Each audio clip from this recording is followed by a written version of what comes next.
Welcome to Heart Riffing, a podcast by way of the heart. Here we explore what it means to reconnect with your essence and live from a place of personal freedom.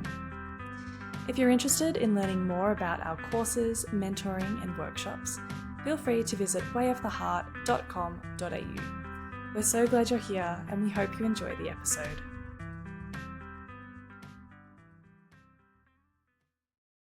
Hi folks, welcome to our very first Way of the Heart podcast. We are calling our podcast Heart Riffing. Our promise to you is we're going to just riff one another, like talk to one another, chat about all those aspects of the heart that we go into great detail with elsewhere in our courses. But for some of you who haven't seen our courses yet, this is where we just talk about what it means to live from the heart, what it means to tap into our essence, and be that authentic person that we are. So we're going to cover a million different topics over a long period of time, and we're just going to riff about it. That's our promise, just to see where the conversation goes. I'm Bello. This is Jess. Hi, I'm Jess. And we're off and running in our first one. Here we go. Yeah. Exciting. Yeah. Well, because this is our first one, I wanted to go briefly into the background. What is Way of the Heart? Just an introduction to who we are and how we kind of came about. Yeah. So Way of the Heart really is a kind of a journey it's a kind of an inward journey that I went on. I've spent the last 7 years kind of in a sabbatical, in a space where I've just had the opportunity to write, to journal, to think, to create, to contemplate, to lead a very, very quiet and quite an isolated contemplative life. But given that I'm sort of given that I am 60, I've had, the better half of the back end of my 50s to kind of just stop and to evaluate life. And the thing that I kept on arriving at was an awareness that so many of the things that had shaped me in the front end of my life, be they, parents, school, culture, organizations that I worked for, institutions that I was part of, be they, kind of corporate institutions or universities or be they churches, because I've had a background in formal Christian ministry. Coming out of all of that and having 7 years to kind of reflect on all of that and to go, what the heck was that?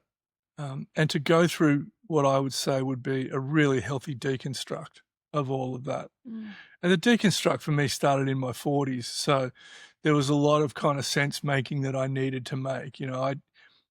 Things for me, say in institutional religion, were falling apart in my late 30s. And I sort of thought I did the deconstruct. I challenged a lot of stuff. I institutionally pushed back on a lot of stuff. There was a lot of stuff that I wanted to see emerge in that space that never did emerge. And that was hard, So there was a kind of a deconstruct I did all through my 40s. But by the time I got to my 50s, I was kind of like, okay, I know what I'm not about. What am I about? Yeah. It's one thing to do a healthy deconstruct. It's another thing to get to a point where you go, well, this is what I'm about. And so for me, the last 7 years has been not just the deconstruct, but it's been a reconstruct. And Way of the Heart is what I landed on, which was really a book of poems that I wrote around 6 questions. The 6 questions were, are you free? Which for a lot of my journey, I don't think I have been free. And so that for me, of all the questions I asked myself, that was a really big question. Am I free? Do I live with a sense of personal freedom? Do I? And for me, it was really interesting because when I went into this idea of freedom, I went into the idea of, the original meaning of where we get the word free from, which was Freya.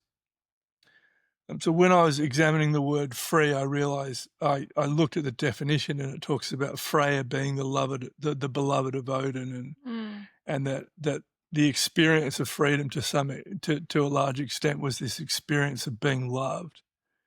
And I had this kind of insight that you could get all the love from everyone else, and I do. I get love from my family, I get love from my wife, I get love from a lot of people, but all of that would be insufficient if there wasn't this sense of love that I extended to myself, this loving kindness, this generosity, this kind of self-acceptance.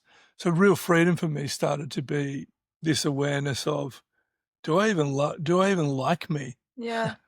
You know, been a scrapper and a reactor and a deconstructor and a thinker and all these different things, and you know, carrying some scars through my 40s and into my 50s, and then just thinking, do I even like me? Yeah. You know, so that was at the heart of the "Are you free?" question, and then there's just a bunch of questions just flowed off the back of that.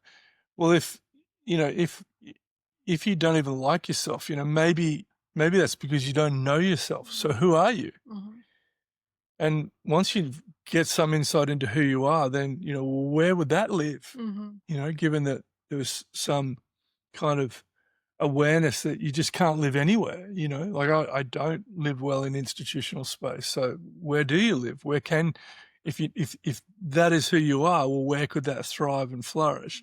Okay, well, then how would that behave? And then would a craft emerge from those behaviors and from who you really are? Is there some sort of specialness, some skills, some inward pulling orientation that expresses itself externally in some way? Yeah. And is there a kind of people, is there a crew that sustains that? So they became 6 questions that I asked myself personally in my own journaling, in my own life. And as I asked myself those questions, I realized these are really pretty good questions. I'm onto something. And that for me like what that did for me is that created an inward journey.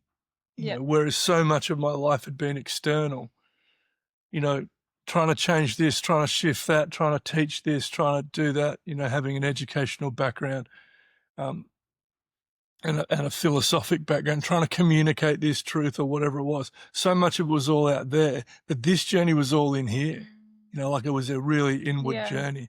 And then I realized, that's what we mean by spirituality. That's what all the wisdom literature talks about as spirituality, is this inwardness, not this constant externalizing, not constantly reacting and being triggered by your environment, but coming down to some ground of your own being.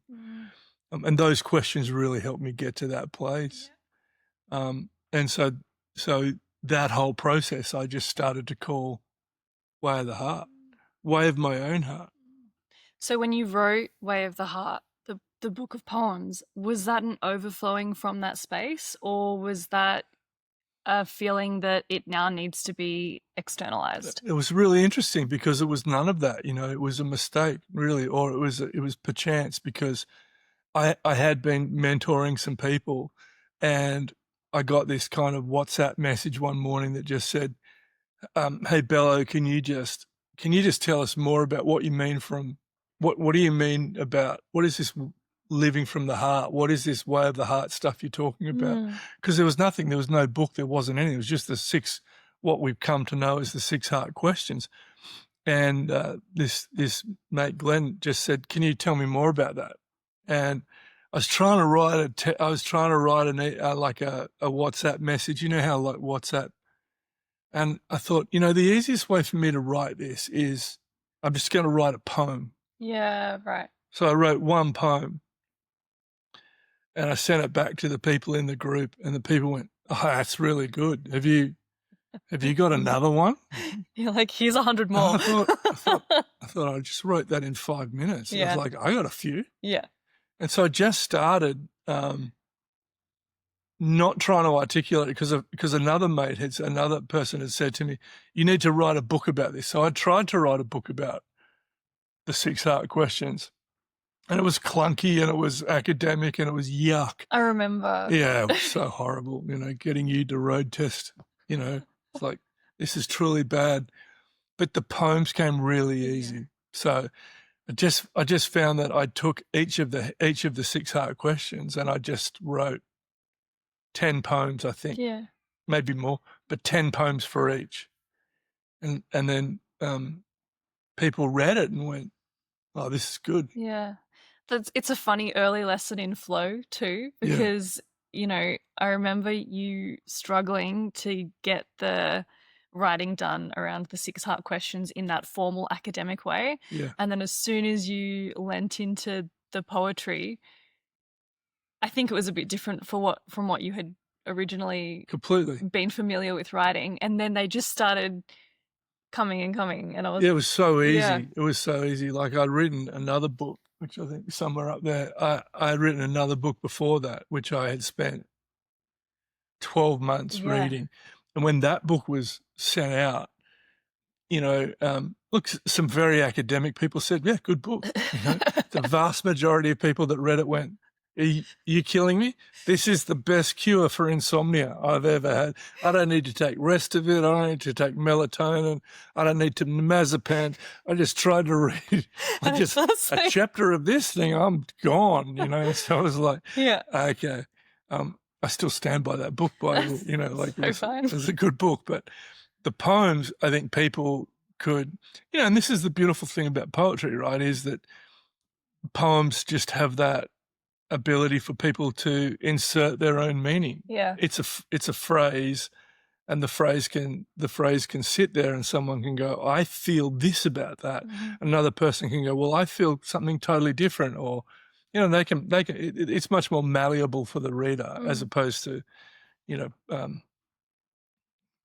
academic prose, which is not generous at all. Yeah. You know, so there's a generosity to the way of the heart. It's funny too, because that flowing manifestation of Way of the Heart really does tie back in with the philosophical Completely. roots that underpin a lot of the philosophies, right? Yeah. So when I was writing those poems, obviously, I mean, I'd spent 7 years working through my own stuff. I mean, this is 7 years as kind of like a hermit. Mm-hmm. You know, I'd come out of business, that was hard, and I'd lock myself away, you know, and Bloss is beautiful because she gave me the space to do that. I mean, I did a little bit of consulting here and there, a little bit of work for different people, but by and large, I was on the mountain, in the cave, and I read a lot. You know, I read a lot of Joseph Campbell, I read a lot of Ken Wilber, I read a lot of the spiral dynamic stuff. I read Sri Aurobindo. I read a lot of Hindu texts, you know, the Mahabharata, and a lot of Buddhist stuff. My traditional background had been in Christian theology, so I'd already read a lot of Jewish and or, you know, early Christian writings, and especially some of the mystics. But I just thought, you know, I want to play in a different space. So I had this background in wisdom literature, which is kind of my passion, right? This is like the third bookshelf of wisdom literature, really. And it was, I loved that. I loved the wisdom literature. So when I wrote that, the one kind of wisdom tradition that really started to resonate with me was the Taoist tradition. And the beautiful thing about the Taoist tradition is it's actually it's a bit like Buddhism. It's a philosophy of life, as opposed to, it's not a theism. You know, the Taoists and the Buddhists. You know, some of the more kind of latter expressions of both of those can become a bit mystical and can evoke the idea of a god. But the core philosophy is not about a god. It's about a flow. In Buddhism, it's about enlightenment and non-attachment and all those kind of good things that, you know, Gautama Buddha talked about. Taoism is very much about this flow of life, this way of life. So the word Tao, which is Tao, they pronounce their T's as a D, so we call it Taoist. If you're a Westerner, you call it Taoist, but it's not Tao, it's Tao. And Tao is just this idea of way, and way is about this flow. You know, way is not about dogma, doctrine, truth. Way is about rhythm. It's about movement. It's the it's the grains in the sandstone. That's their way. It's the grain in the wood, the way the wood is shaped. And it's also the grains and the patterns and the rhythms in us and in the world in which we live in. And so it's really very primal, and it's really very freeing and flowing, and it's not telling you do this, do that, do this, do that. And so when I wrote the poems, I wanted to have this expression of what I was discovering in my own way, my own Tao. I wanted to express that, but I didn't want that to be expressed as a dogma or a doctrine or a set of rules, right? Yeah. And for me, that really, even when I had done things in, say, the growth industry space where I had coached people, I mean, the fundamental premise of coaching was you're here now, you want to be there. And so so as the coach, you're kind of doing the gap analysis. Yeah. The team is here. It needs to be there if it wants to ring, so we've got to upskill all these things. We've got to fill all these gaps. And so it's very, very focused on, okay, it's primarily focused on what you're not. Yeah. I wasn't interested in focusing on what I wasn't. I was interested in focus on what I was. It's funny, this idea of flow, all of nature lives in accordance with it. Yeah. There is a intuitive rhythm. So when you think of flow, intuitively go, oh, yeah, that makes sense. But everything about society teaches us that we should be leveling up as quickly as possible. Yeah. And so despite us intuitively knowing that we should be going with the flow, sounds a bit gauche, it's almost difficult for us to allow ourselves into a space where we can actually do that. Yeah, I think it is. And I think, I think Alan Watts talks a lot about this. He talks about the kind of what he would call the epistemological framework, or the inherent presuppositions that we've downloaded and they're so ingrained into the way that we think that we don't even recognize them anymore. And one of those is just this kind of agreement about growth, that growth is good. Right. That progress is good, that technology should be getting better, that, that I want to go to the best restaurant where they've got great food, like we're such a, Western people especially are such a judgmental people in terms of, this is good, that's bad, this is better than that, So you can go to a house with a beautiful view and someone will say, well, that other house we had a better view. Yeah. You know what I mean? Yeah. Dude, just be present for this one. Like that restaurant was better, or this car is better. Like my granddad was happy just to have a car. Yeah, it's always like a value judgment. Yeah, my granddad had a Hillman Hunter, which I don't think was a particularly posh car, but like he thought it was like the best. He polished that thing. He loved that thing. That was his car. He wasn't in the business of going, oh, Mr. Ogilvy next door's got a better car than me. But there's something about industrialized and commercialized and commodified society where we get a phone and then a better phone comes out. So we go, oh, I've got to upgrade to the newest version of the iPhone, or I've got this Samsung phone, but I need the next one. So that's kind of this tacit thing that we've all onboarded. Yeah. And so someone comes along and says, I can help you be better. I can help you bridge the gap. You're here now, but you could be here. And it's automatically, that bullshit hoax is automatically something that we're so predisposed to go, oh, really? Like, let's optimize. Let's do this, and we don't think critically about that. We don't go, well, like I played golf, you know what I mean? Like I got my handicap down to 12. Used to play golf. Got my handicap down to 12, but in the process of getting my handicap down to 12, I stopped enjoying golf. Yeah. Because golf just wasn't about whacking a ball and walking in the sunshine. It was about, that was a bad shot, like that. I'm 2 over par. That means I'm not getting any points on that hole. That means my handicap's not going down.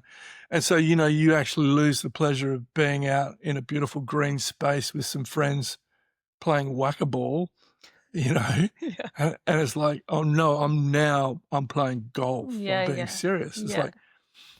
like, don't compete. Yeah. Just go hit a ball, Yeah. just enjoy that thing, So I think we've downloaded that kind of growth piece. And so instead of going back to our point, instead of sitting in a natural flow, we're transposing on the top of that this need to flow better, flow faster, flow more. And we get completely out of a natural rhythm into an unnatural driven space. And that's our society. And as I stepped out of that in my 7-year sabbatical, I just went, I don't believe in that anymore. Yeah. I just, that rhythm doesn't fit Yeah. me, and that's married to the Taoists, because Taoism for many of the early Taoists, they stepped out of, was during the warring state period of China, 300, 400 BC, and many of them were government officials. And when the states collapsed, many of these high-ranking, well-educated, the kind of the artistic elite of the Chinese culture, they just went, oh, wow, there's a new rhythm coming. There's a new government. There's a new overlord. This is all a nonsense. I don't want to be part of this. And they went to the mountains. Yeah. They went to the waterfalls. They went to the high places, and they sat and they went, oh, actual life, natural life flows really differently. Actual life is season bound. It's rhythm bound. It moves through stages. And then they realize my life isn't even vaguely aligned with the natural rhythm. It's aligned with some artificial thing. And I want to be in touch with the natural rhythm. And they talked about that as way, Right. as Tao. And a wise person from them was someone that could get as close to that as possible. And that really resonated with me, and it's countercultural, like you said. Yeah. And that's that's how Way of the Heart came about as the concept and as the book. And then as a matter of flow, all of this Way of the Heart as it feels weird saying a company, but as an organization started to take shape as well. I think so, because, I don't think so, I know so, but because there was never any intent. Like, if you look for us on socials, you'll see that, there's maybe a couple of podcasts I did for a mate of mine once upon a time, but I've avoided that world like the plague. Yeah. But there was enough critical mass, there was enough people to say, hey, put some intentionality around this. Let's put some shape around this. Let's offer this to people and see if it isn't a valuable contribution. And who am I to refuse that? I wanted to do that. And then in the process of doing that, obviously, a bunch of people came around and added different things at different times. Not all of them stayed. Some of them made very valuable and worthwhile contributions in the formation of this. And then they've gone on and done their own thing, and that's been tremendous. I owe them a debt of gratitude. But yeah, a bunch of years later, we have Way of the Heart as a thing that we're trying to deliberately, we have all our courses that we offer, and we're trying to offer those to people online. We're offering mentoring. We're training. We have people who are becoming Way of the Heart practitioners, and none of that is about building a company. All of that is about, okay, this thing is flowing this way. Totally. This is the way. This is the tree. It was a tiny seed that became a sapling in my life. Now it's a small tree, and who knows if it becomes a big tree? It could just be a shrub. I don't know. I don't really care. That's it. Just let's just nurture it and see if it grows. If it grows, great. If it doesn't, great. There's no kind of it's all flow orientated. It's all Tao way. Let it have its way. Totally. Yeah. I think I want to end on a question about for people listening, what is the invitation at the core of Way of the Heart? I think the invitation at the core of Way of the Heart is to initially ask that question, are you free? And then explore those questions. That is the modality. It has a simpler front end version which talks about what we mean by heart and what we mean by essence, or what we mean by the heart as an advocate of essence. And it has a deep end version for people that might have done a bit of inward work and are really looking for, okay, great, is there a deeper part of that? So yes, that's 12 Heart Secrets. That's a real deep dive into a lot of wisdom literature. But at its core, Way of the Heart is probably best expressed through our 4 values. Mm-hmm. We have 4 values in Way of the Heart. The first value is listen and follow heart wisdom. So for me, I started to realize that, and this could be a podcast we talk about later on, I started to realize that the heart wasn't a thing. We're not talking about the heart as either an organ or the heart as a noun. We're talking about the heart as an energetic force. And that it's a force that wants to, it's a force in our life that leans a particular way, that has a particular orientation. Just like physical energy has an orientation, whether you're comfortable sitting on the couch or not, your physical energy will let you know. Just like emotional energy either regulates or dysregulates depending on the stimulus, just like mental energy has stories it tells, just like ego energy has needs that it's trying to meet through projections. Heart energy, which is what we call the fifth energy of a human, heart energy has a particular way. Normally it's expressed as a little whisper. Yeah. It's not big and loud like emotional energy. It's quiet, but it whispers. And so you can often find yourself in a situation where you go, what should I do? What should I do? And your emotions go, you should react like this. Your mind's saying, you should think like this, trying to construct some kind of rational narrative. Your ego's going, I want this, I want that. And then you just go, like, heart energy, you got anything to say? And the heart energy be going, do this. Yeah. It's really hard to, it can be really, like, amid the cacophony of all their noise, you actually have to stop. Yeah. To listen. Mm-hmm. And then you go, oh, it's okay. Do nothing. Chill out. Chill out. Don't buy in. Have a cup of tea. Go for a swim. Yeah, you love this person. Don't get angry at them. Oh, okay. So there's any number of things that heart energy says in it. So we say we're all about listening to that. Yeah. And then following that. Yeah. So our first value is listen and follow heart wisdom. Heart wisdom. The second thing we say is when you do that, your heart will create, we call it nurturing an alternate consciousness. Now, if you think about consciousness just as a worldview, I'm living with this worldview and I'm doing all this stuff, and then my heart whispers this, and then I go, what? That has nothing to do with this. Yeah. If I do that, I'll be over here. And heart wisdom goes, yeah. Yep. That's the point. That's what I'm trying to get you. I'm trying to shift your consciousness. I'm trying to shift your worldview from doing this to doing this, from caring about X, Y, and Z to caring about this thing here. Yeah. From being angry at this to being at peace over here. So, when you listen and follow heart wisdom, then then you have to nurture an alternate consciousness. Mm-hmm. You have to, because your heart will take you to a different place. Mm.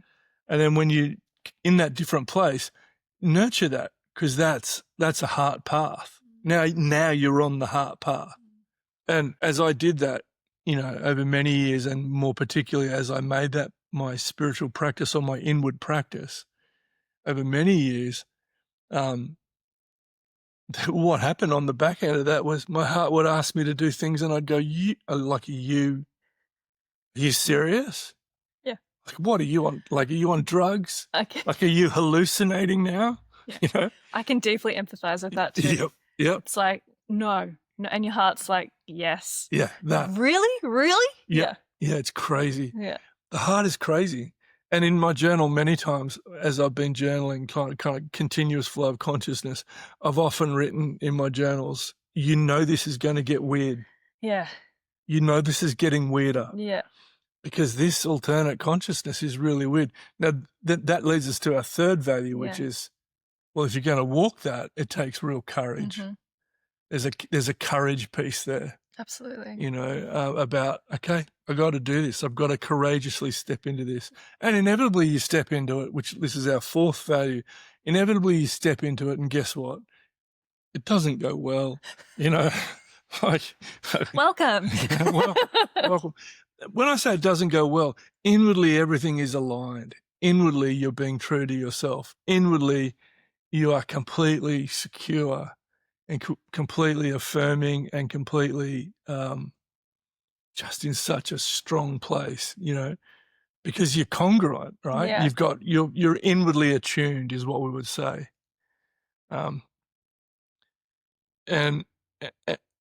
But it doesn't mean that externally everything this is no kind of Pollyanna, the world just lies at your feet,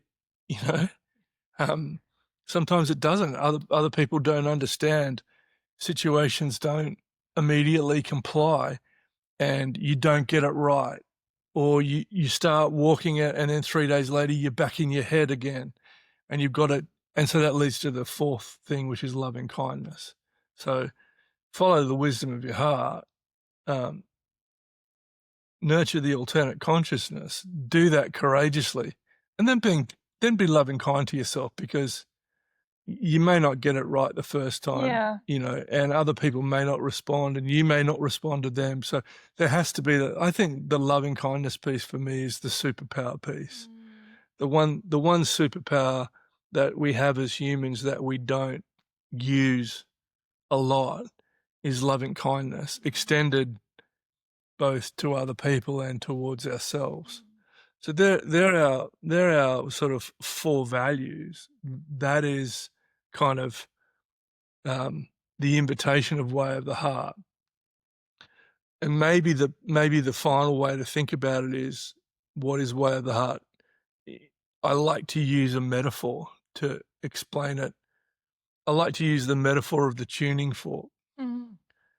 Like a tuning fork is that, it's a little bit of metal with, goes up, and they tap it, and it makes a resonant sound. The bars resonate and they make a hum, bit like a bowl, bit like a singing bowl. It makes a tune, right? It makes a sound, a resonant sound. And then what the piano tuner will do is that they'll make sure that the key, whether it's middle C, they'll make sure that middle C is making that sound. And so they'll tune it in. And Way of the Heart is a tuning fork. And it's a tuning fork because it's not saying the piano's broken and can't be used and will never be any good again. If there's a key out on the piano, it's not saying throw away the piano. Yeah, the piano is traumatized forever and has this condition, and because it will have this condition, it will always carry that condition. Like some therapeutic processes do, right? Feed off the idea that the piano's broken, that you as a piano are broken. Or the flip side of that is, feed off and hustle off the idea that the pianist isn't good enough and the pianist has to level up and play better, and the pianist just isn't good enough to get the right sound. Now, if the key's out because it's not attuned, it's not because the piano's broken or the pianist is bad. It's just an issue of attunement.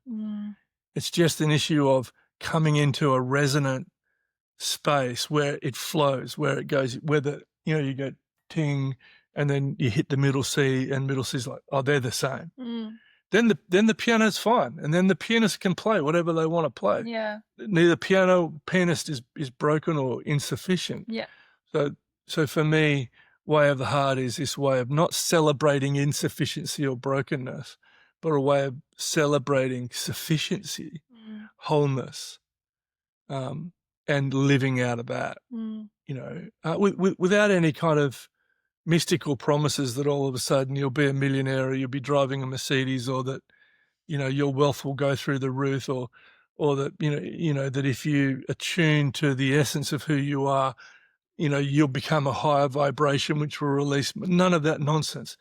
It's just a lovely way to live, which is where I've got to off the back end of 7 years. Yeah. Oh, Great. well, many years. Many years. Yeah. Great. Yeah. Thank you. That's all right. It's a good start. Yeah. I hope you enjoy that one. Thanks for joining us. This is the very first episode, many more to come. But I'm excited. Yeah, me too. We'll see Talk soon. See you in the next one.